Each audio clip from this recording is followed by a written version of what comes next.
bad. Ain't too bad at all, and I do love him just slowly dashing in towards that mid of the fight. Now Lolita as well as Kimmy. So this is one pick being snatched off. Wow, they're changing up the opening here. They're willing to give up Grok and X-Borg over to RRQ. This is putting them in question, like, what are they trying to hold up here? Like, all right, sure, Kimmy's out of the picture, but we can't pick Chang'e either, but they've already locked in their mage. They're not going to go for the double mage, so they're forcing RRQ to play a standard game. Well, definitely something that they did not expect coming in. So for RRQ, they thought that X-Borg will be being secured by the opposing side, but now they might just force in their own pick, but they force in the Chang'e in the first phase. What? Why? Why? Wait, hold on. Wait, is this... It's not a bug, right? No, it's not. No, they're actually going with it. But why? What's with this confidence coming out of RRQ? What are they looking to get? Are they trying to secure the Akai from themselves to push Lolita out of the way? Like, what do they have in store that tells them, hey, this is a good pick. We can lock in the Chang'e. Don't worry about it. I do believe they have something up their sleeves to bully off the Lolita, rendering him useless, completely heading in towards this fourth game of the series. You can see a little bit of fatigue kicking in for both teams. Of course, it definitely is mentally tiring to actually be on top of your game here, but X-Borg now being secured by Donkey. Well, I'm looking at how they're supposed to play this one out. They've already got a lot of all these sort of fighters, but well, Masha, I don't think that EVOS Legends will be going for that Masha anyways, but well, they just really want to negate any sort of threats that's made possible. And for EVOS, what should they take out right here? They've already got the mage. They already got that marksman in a sort of sense. Kaja is still on the table, but both sides don't really want to pick it up. I feel like they were kind of baiting out the X-Borg as well as the Kaja as well. But I don't think there is a situation where Kaja is decently good, except for right about now here, where EVOS is like, you know what? Lolita is pretty good. Kaja helps with the wave clear a lot. We gave away the Grok, but then again, if Harith goes up a little too ham and we snag him with a Divine Judgment, that doesn't sound too bad. Last 2 seconds here, they're going to ban out the Kaja. Yeah, there we go. Yeah, we've talked about this pick always being hovered on or picked, but now this is going to be Cho for EVOS Legends. EVOS Legends will still find a way to actually get into the backline here to take out that Chang'e, but looking at this sort of draft, I'm really thinking, can that X-Borg do that duty to shut down that Chang'e? I think regardless, I don't think that's the idea. I hope he's not going into, like, you know, the mid lane trying to be a replacement for the marksman or something, or a mage in this case. But I think I don't think it's in the 10-second gaming strat here. RRQ, on the other hand, they could look to pick up the high loss. I'm not going to lie, it looks pretty good, but the Diggy is going to be picked up instead, as well as the Badang. Okay. Well, what? Well, this is definitely something that is a huge 360 swing where we're really going a merry-go-round to see a different point of view of how we're going to take this one in. Because Badang possibly will try to break that shield and slowly open things up for that Chang'e as well. So imagine Meteor Shower plus the Fist Crack with Harith dancing around you with Salmon Force. That's a whole lot of things to actually factor in. Of course, that is the perfect wombo combo, especially with Grok running in with a wall charge as well. Diggy securing themselves before getting locked over. But this is all in my head, but I don't think it's as simple as that. But Gushing, well, we talk about someone who can dive all the way back, and it's going to be this sort of pick to actually dive in. But can one possibly pull off a perfect Gushing play? Ooh, this draft is really weird. This draft is really interesting. Both have some good plus points. Level 4 is in favor of EVOS though, but RRQ, they've got some strong scaling here.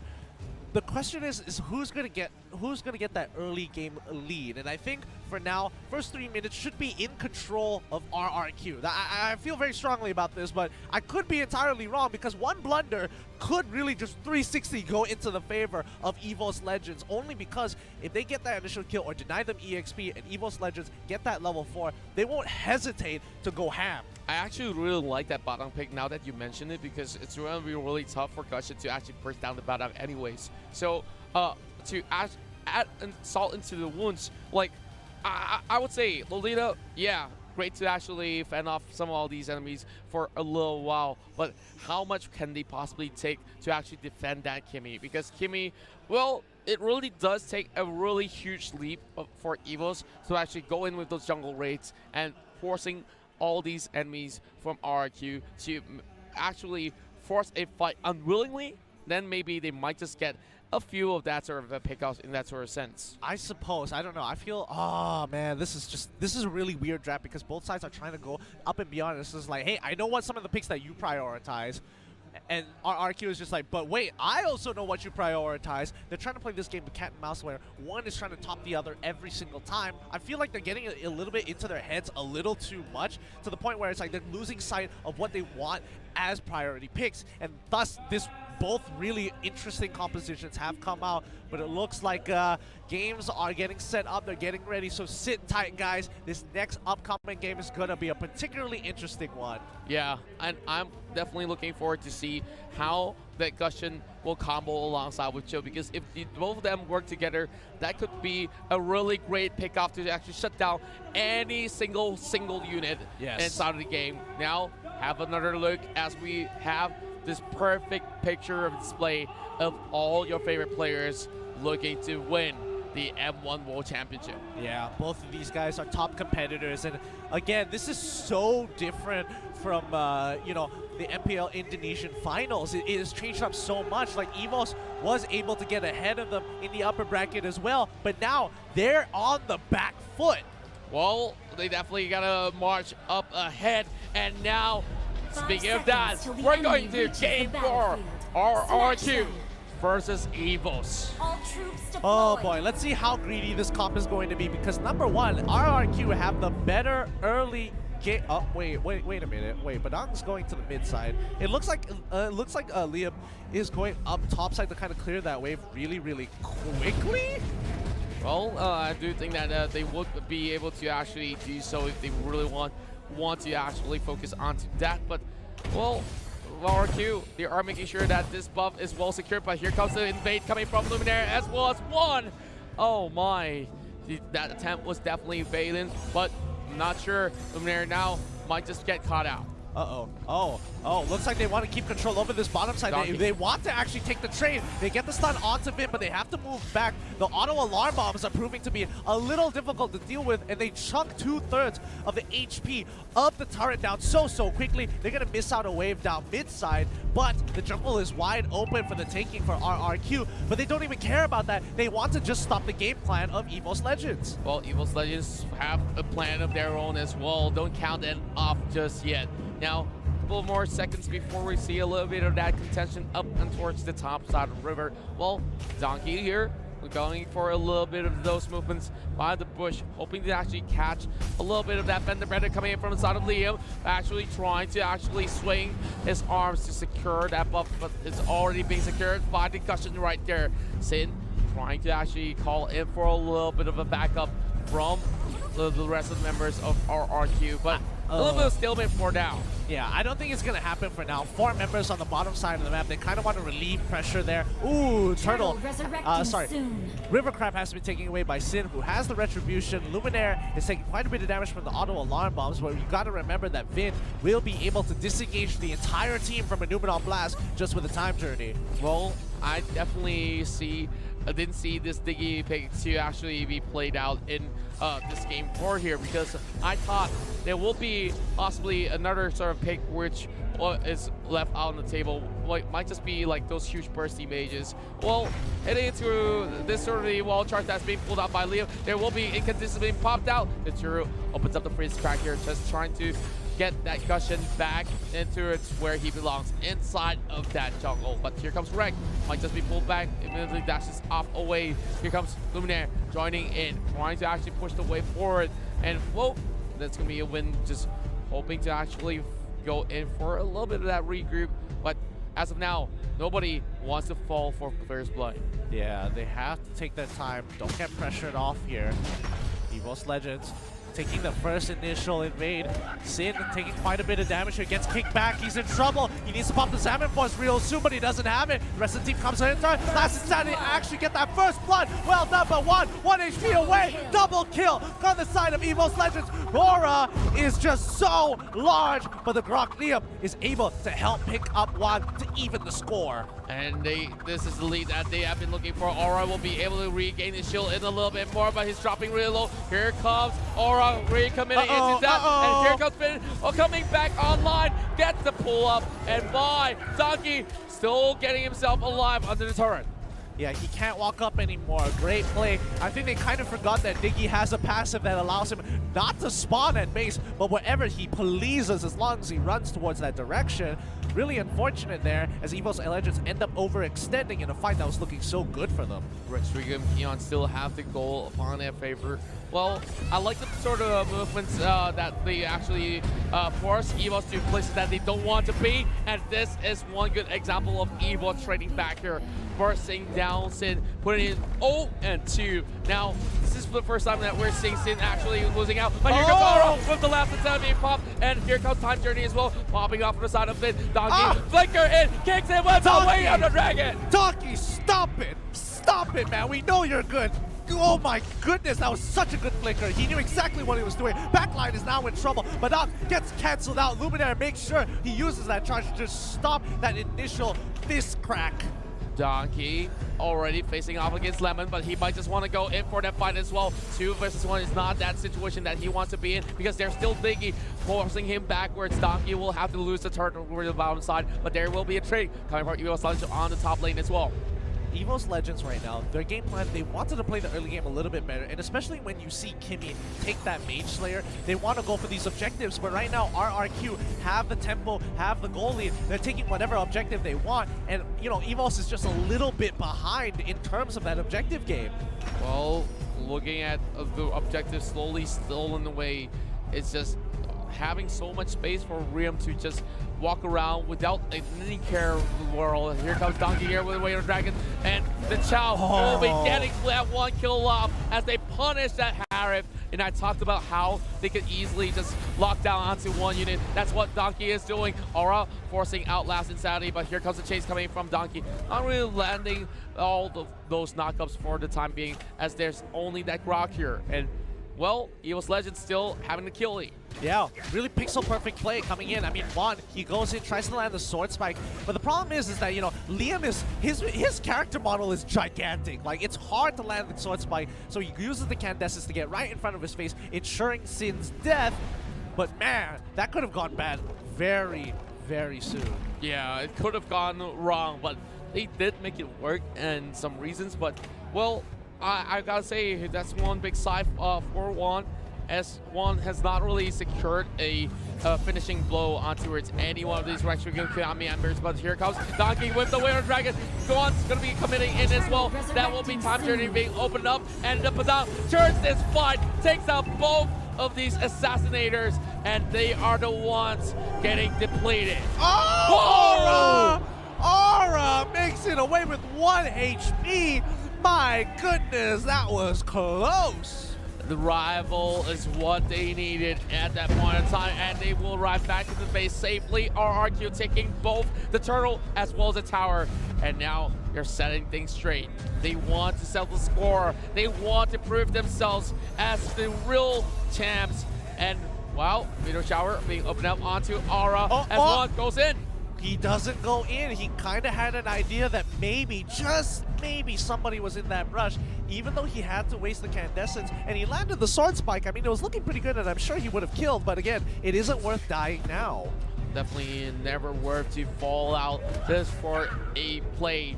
Now, here comes Vin, trying to actually get Donkey set back for a little bit more. Let's go to the next objective, 7.5 minutes, and that Harif may not be the best performing one in this matchup, but Liam here pulling it all the way back. And now chasing Donkey away. They're going to be opening up the bottom side as well.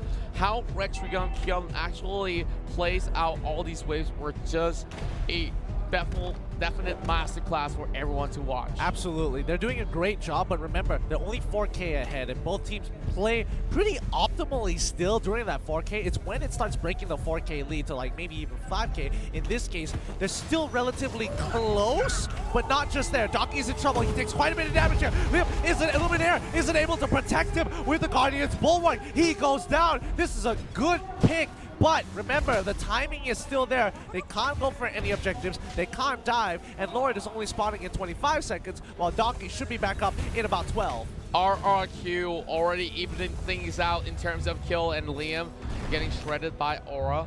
Drew securing that buff. And now RRQ is trying to find a way to actually crash upon the top lane, and it's only going to be one Lolita defending, which means this is a free pass for them to secure the top lane tower. Yep, and remember that 5K is getting very, very close. Donkey getting chucked out again by that Meteor Shower. He's so close. He's lost pretty much all of his HP. He has to back away, and now Lord is back up. Sin has the concentrated energy. Aura is in trouble, has to use the last Insanity to get on out of there, which is going to be a big plus side. But can RRQ burst away this Lord without using their ultimates? Well, Oswego using ultimates right here. They are trying to get as much damage out from being done. And Fizzcrack has already been brought up by Donkey. Donkey jumping right in, and that might just be a steal, but instead, Rescue and Kill will secure it in the back. 500 being popped out as well. Been trying to go in for a chase as well. And Liam all the way in the front line here, looking for Donkey. Down the front, being popped out as well. Meteor Shower coming in. Mark's not coming from the back, but it won't be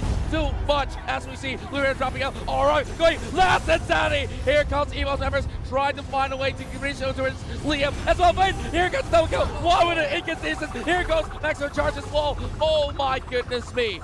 3 kills in the bag for EVOS Legends. Oh my goodness, that was such a good save from Aura. Aura disengaged from the fight. He's like, you know what, I'm going to go for the back line. Our front line can't handle this. They ended up losing 2 members, but in that fight alone, they chunked them out just low enough to get to the back line, making this Lord push not as effective as it should be. Last Insanity to clear out the way, but they need to make sure Lord dies this time round without losing a single member. Meteor Shower does pull through, but EVOS Legends, great defense coming into this. They understood what they needed to do, and that was what the play was meant for. Aura 2 times. Last Insanity was the saving grace, where they managed to beat Retrigium Keons there, bursting them off. And of course they were extending to actually try to annihilate all these members of EVOS Legends. But how could they possibly push any further with the likes of the Export still alive, and they did not have any clue where he was? Yeah, oh, that was really, really unfortunate. I mean, RRQ definitely wanted to get a little bit more out of that, but EVOS just bought themselves some time to kind of even up the score. RRQ have one more opportunity, and that's when it's nearing that 40K mark. Lord should be getting close to spawning by then, and that's going to be the opportunity, because then they're going to hit their next power spike, and EVOS will just be a little bit behind. EVOS finding the lair, sort of a long-term plan coming into effect with Donkey just easily moving across Diggy as squishy as it is. He still managed to actually find a way to keep himself safe at most of all these team fights. Now, trying to actually go in for the reverse time. Luminaire's gonna block in every single shot of that Meteor Shower. Yeah, he's going to make sure he protects his team. Unfortunately, he wasn't able to do that earlier when Grant kind of pucked him out. Oh no, Donkey, he's in trouble. Triple isn't going to be enough. Luminaire, he's going to flicker. He catches 3 people. Liam is going to be there in the front line. He had that power of nature to protect himself. Great catch from RRQ, but can they capitalize on this? Well, I do think that they could capitalize on losing that flicker from Luminaire. So RRQ wants to make sure that they open up this Meteor Shower. Will be blocked by Luminaire, being pulled back at the same time. And now RQ will be focusing on towards the mid lane, and one goes in for that fallback. Tsuru almost getting bursted down. Instead, there's not any commitment to take down the Badang. Oh my god, that was close. One having to expend the Candesis to get over the Grok wall there. Nicely done. 1 more minute to the next Lord. Thunderbelt being bought by Lemon. So far, he's playing extremely safe. Yeah, the Guardian's Barrier just locking up, making sure they can't get into, you know, choke points. But EVOS Esports just looking for an opportunity. Donkey, he doesn't mind going down, to be honest, because that timer isn't like a minute long. So him dying at, you know, before the Lord spawns would be terrible. but he has to be super careful now. Well, it's rather to be safe than sorry, as we see Donkey dancing around, of course showing off his martial arts. It's just Finn as well as Sin already trying to secure this sort of buff. One great attempt coming from the Kimi at the same time. Well, it's just gonna take a little bit of that commitment. The time journey being popped there, Finn walks back to safety. Lemon opening up that meteor shower. So more and more defensive items coming online for RRQ and EVOS Esports. Yeah, they can't seem to walk out of their base. They can't afford to lose members at this point in time. Lord is back up. They know what their priority is. Xborg went back to reset, and now Liam buying time. They have to kind of expand their abilities to chunk out Lord. We're looking at Finn here, losing out too much, so he will need to retreat for time being. Lord has already been falling out flat. RRQ gets this Lord, and now it's time for him to shine and force this right through. And now great guard his barrier here coming from Liam, and he will easily just dash away. But can EVOS Legends pull off another defense to negate that Lord from crashing in? Oh boy, this is going to be a tough one. And again, remember when I said the 40k mark?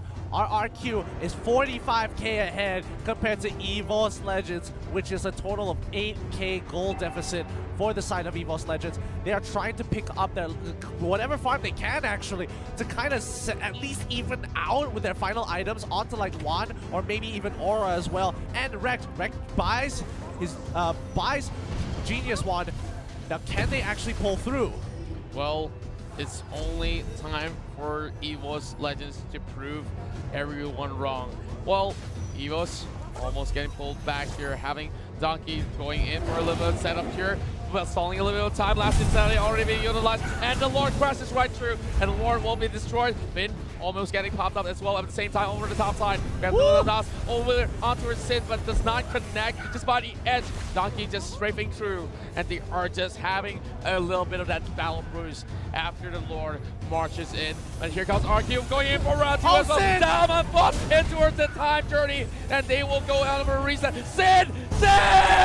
He makes it through. Great use of the Winter Trudge and protects himself from the callback of the Shadowblade Slaughter. He was so close to dying there. Juan trying to pull off the same thing, but the auto alarm bombs secure his death. Donkey is still running around. He's in trouble. He's forced to flicker. Topside is being defended. They need to hold on to their reins. Now, just holding on for a long time here. And now, Aura going in over the last insanity. They open up the inhibitor tower, and where we go. Sin goes in, tries to take down a little bit. There is the shield, and they will buy enough time. EVOS Legends, they've already been opened up. Meteor Shower will bring down that immortality. Aura still surviving. A Donkey here could not do all too much. They lose out the top side tower, and now this base is being wrecked, and EVOS Legends have nothing else left to defend but the crystal. 8 to 8 kills for both sides. RRQ 53 ahead, at least 10k ahead of EVOS Legends here. This is a tough game. We're looking at Rex, Rickham, Keon having great power to actually just control the entirety of the mid lane.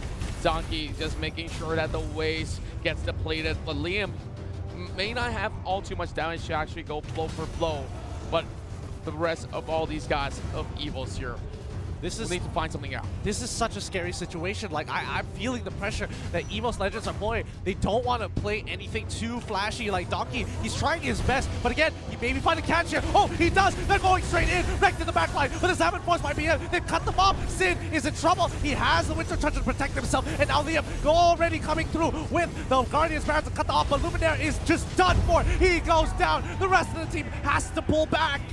And pull back they will. There is still the Chow from the back. They've already utilized a lot of ultimates, and here comes Meteor Shower number 2. And Donkey being brought down to 60%. That's going to be Liam already soaking in. Here comes the fast track, and they will crash right in, trying to take down the rest of the members of EVOS Legends as they deplete them, trying to go in for the wipeout as well. Repo kill for Sin, and they do not care at all. They are on that point. RRQ, what are they? Are they gods? Are they titans? Or are they the legends? The first ones to take this one away. They're just one step from securing the M1 World Championship. Oh my goodness, the crowd, the fans are rejoicing. They just need one more game to secure their spot in this best of 7 as the crowned champions of M1. The Indonesians have so much to be happy about, but more so if RRQ exact their vengeance because they had a rough run into the MPL. Yeah, that would be just so sweet for them if, you know, after losing in the upper bracket as well as the MPL, that they take the M1 and hold it above their heads. Ooh, that's going to be a great story to tell. But right now, EVOS is kind of in the rut here because they can't seem to get that lead like they did in games 1 and 2. Yeah, and I would say RRQ on that blue side is looked to be some of the best teams to actually pull off some interesting strategies coming into the picture, and we now see why that Badang was brought in. And that definitely gave a lot of problems for them to actually find a way to actually cut across to actually reach out to the Chang'e. Yeah, it's just a tough game overall, but let's look at the stats here to get some better insight, because for the most part, RRQ were in the lead in basically everything. They were able to get a lot of damage down, and even the AoE from the export, no matter how hard he tries, yes, he does a lot of true damage, yes, he's able to do a lot of AoE, but that isn't enough when you're comparing to someone like a Harith who chunks him down, like the Chang'e who has done 73K worth of damage. That is ridiculous. That's like double of what the Gushin just did. Well, this definitely speaks volume itself, but now can the Tigers of Southeast Asia here come back and come on swinging with a reverse sweep to bring this game forward and try to take on RRQ once again to stop them from touching that crown? I honestly don't know. This is a back and forth, honestly, and it feels like EVOS are losing this war of attrition every single game. They are looking a little bit worse than the first, and I think they are. The fatigue is starting to get to them, and that's the beauty. I mean, it isn't really the beauty. It's just one of the conditions you have to play in the best of 7. These games are long, and after every 2 games, there usually is a break for these teams to kind of recuperate themselves. But even then, it's still an exhausting feat. Yes, and they don't really have all too much time left. It's now or never for EVOS Legends, and let's have a look. This is our man of the match. Lemon here going in with Chang'e, not falling a single time. KDA might just be that 1.1, but hey, you can be the one walking as the top seed. And well, heading towards this, it seems to me that he's playing a little bit more of that sort of a supportive role in a sort of sense, but still very high damage output overall